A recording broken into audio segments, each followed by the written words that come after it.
Start winning at the races with Daily Racing Form's new mobile pass performances, featuring exclusive buyer speed figures and expert analysis and selections. Go to drf.com/best and get the power of DRF in the palm of your hand.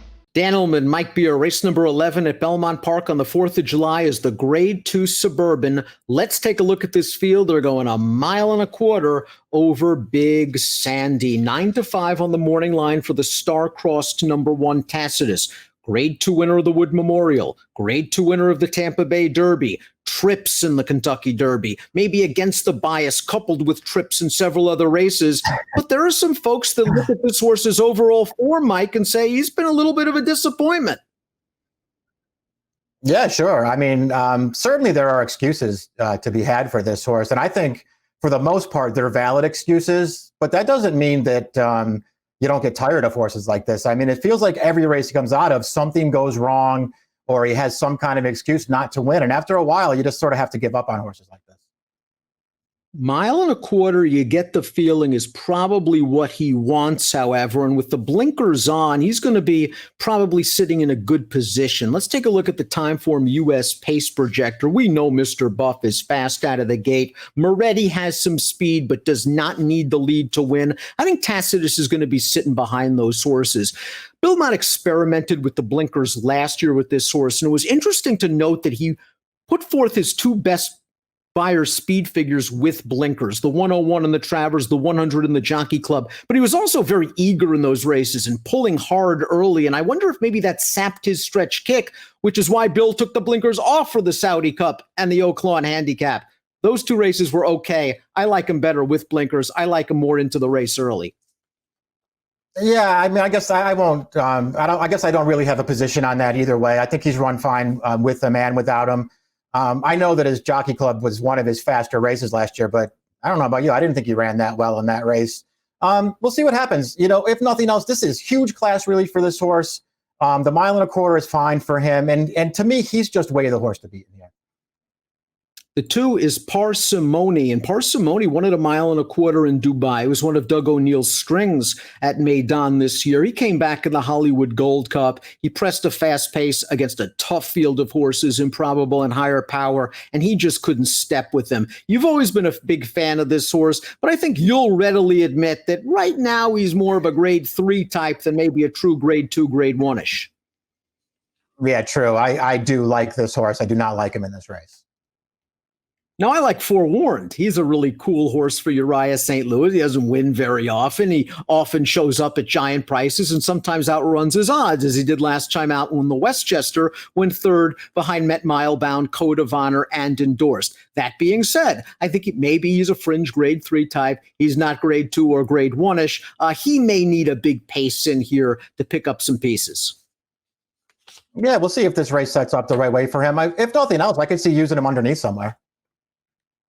Mr. Buff is a cool New York bred. He's won 14 of 37. He's banked over $1 million, and he was surprisingly beat last time, although he had to carry 127 pounds in this race. The commentator going a one-turn mile. Now, he didn't break as sharp as he usually does, and because of that, Mr. Buff wasn't able to get to the lead. And we turn to the stretch. Mr. Buff tries very, very hard. He's just second best on this day. Funny Guy got a really good trip and might have a nice year as a New York bred coming up the rail, Mike. Yeah, he did run well in this race, Funny Guy. Off the layoff, it felt like he took a step forward here as a 4-year-old, and he was a good 3-year-old anyway. This just, listen, to put it, pretty bluntly, Dan, this just wasn't Mr. Buff's best performance. Maybe it was the weight. Maybe it was cutting back to the one-turn mile, which doesn't really feel like his game. He's a better horse going longer. He gets to go long here, and he might make the early lead.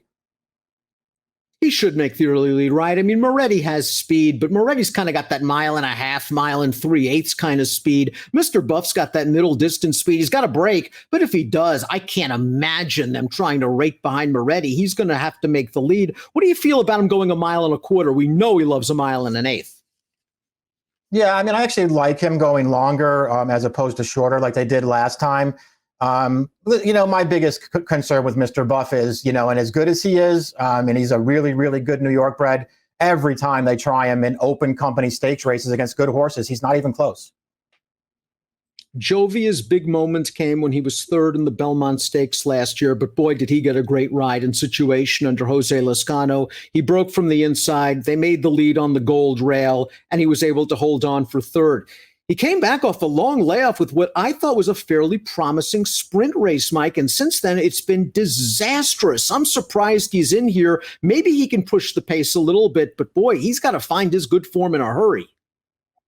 Yeah, I'm surprised he's in here too. I mean, I'm steadfast in my belief that he's a better sprinter than he is a router, but they continue to go along with him.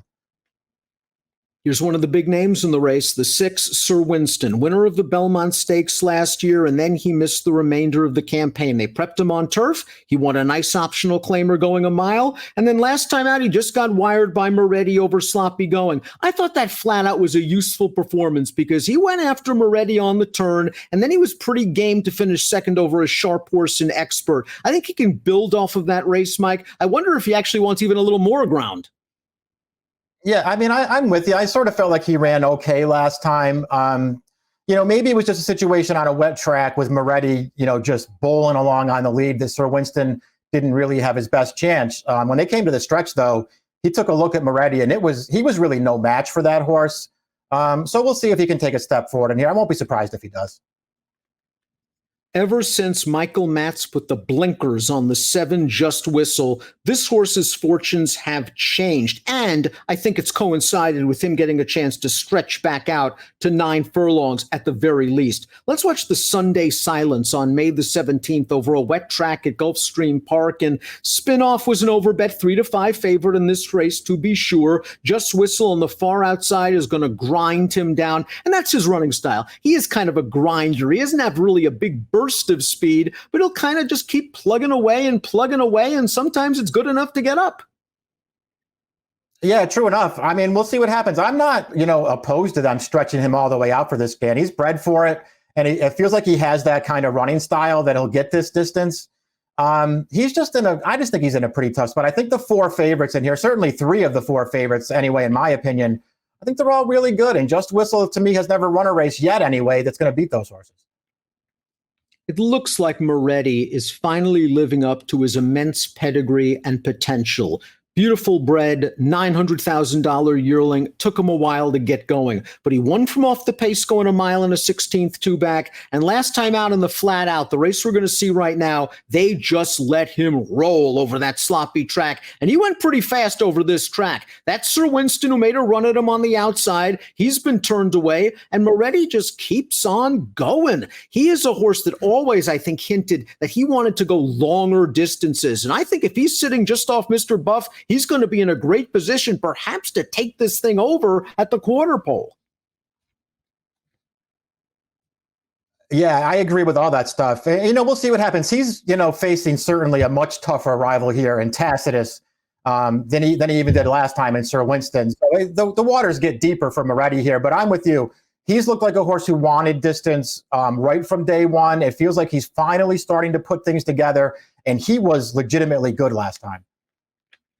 He certainly was, and he popped his best buyer speed figure ever, a 96, albeit on that wet track. Let's take a look at our picks for the Grade 2 Suburban. For me, it might be now or never time for Tacitus. I think he's dropping into a good field. I think he's dropping into a good pace situation where he can sit 3rd or 4th, and if he can't win here, then I think Belmont's got to start looking at other options. I like him over Moretti. I think we're both slightly against Sir Winston.